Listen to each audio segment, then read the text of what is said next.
Video game development is a collaborative effort, like Nintendo and Sony with the Super Famicom CD add-on, which would eventually turn to the Nintendo PlayStation, which would eventually turn to the Sony PlayStation, Sega and Sony with the Sega CD, Microsoft and Sega with the Dreamcast. I could go on, but I won't.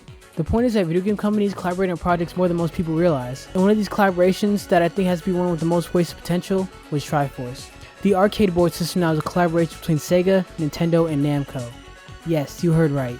These two companies came together to create an arcade board that lasted for about 5 years. And while you might have heard about some of the games on the hardware or even played them, I've come to realize that the games we could have gotten from this arcade board could have been good or even great.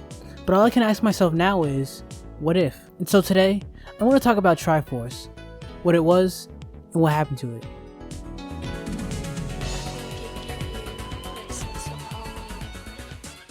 It all begins in 2002. The Nintendo Gamecube has been out for a year and had shipped 700,000 units since the end of the year. Sega has been out of the console market after the failure of the Dreamcast, and Namco is just kinda chilling out making games as usual. In February of that year, a joint venture between the three companies will produce Triforce, an arcade board system created to be significantly less expensive than other boards, more cost effective, and according to Nintendo, would bridge the home and arcade entertainment experience. The idea of the arcade board actually came from Sega and Namco, and negotiations were apparently going on for a long time.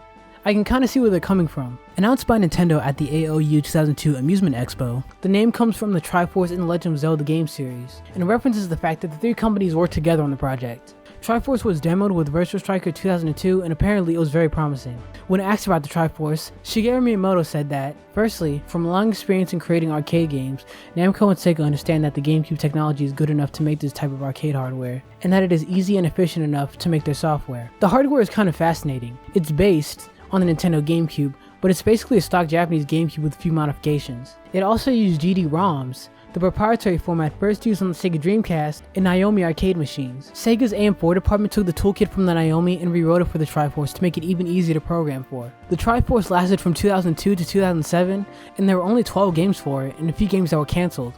And here are some of those games. One of the most well-known games for the Triforce has to be F-Zero AX. F-Zero AX is the arcade version of the Nintendo GameCube game F-Zero GX, which both came out in 2003. This was the second game to use the Triforce hardware, and one of the most interesting things about it, I think, isn't just the setup of the arcade machine, but you can bring your own Nintendo GameCube memory card with an F-Zero GX save on it and get extra content exclusive to the arcade version of the game. Also, F-Zero GX, or AX, marks the first time Sega and Nintendo collaborated on a game together. Who would have imagined that back in 1989? Namco themselves put out 2 Mario Kart games, Mario Kart Arcade GP and Mario Kart Arcade GP 2. It's the same Mario Kart we all know and love, just for arcades from 2005 and 2007 respectively. You probably noticed that they look visually very similar to Mario Kart Double Dash for the GameCube, and that's because it's mostly the same hardware. One fun thing about these games is that they have a camera on the arcade machine that can take your photo and display that photo during races. The games also cross over with Pac-Man and includes characters from that franchise in both games. Because Namco.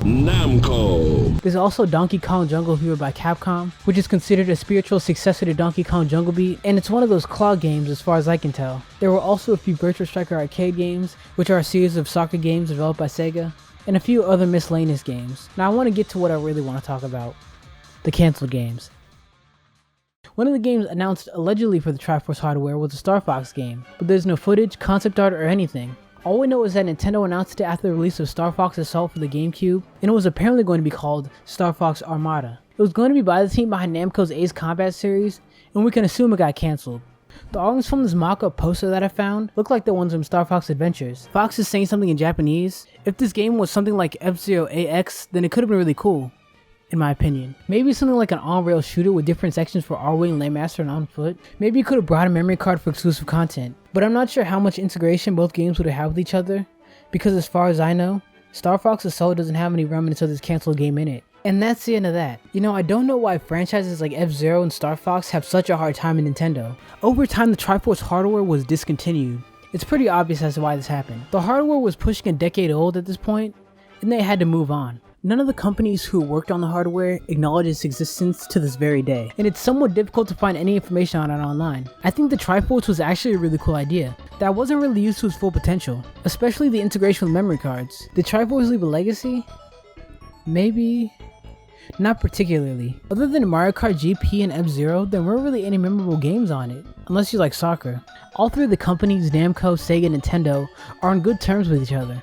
It was an experiment that seemed to work out, but in the end it wasn't really all that important in my opinion. In fact, Sega chose to put more games on the Chihiro, the arcade board that they created based on the original Xbox, because the specs were higher than the Triforce and the Gamecube. So Toru Iwata wanted to bring Triforce games, or whatever games I thought Sega and Namco were going to make, to the Gamecube eventually. But thankfully Triforce does live on through emulation. You can run Mario Kart GP 1 and 2 on the Dolphin emulator, and you can turn F-Zero GX into F-Zero AX with an action replay. You know, it's a shame because it could have done some really inventive things with the Triforce, but it just wasn't meant to be. I'm ZeroNight, thanks for watching.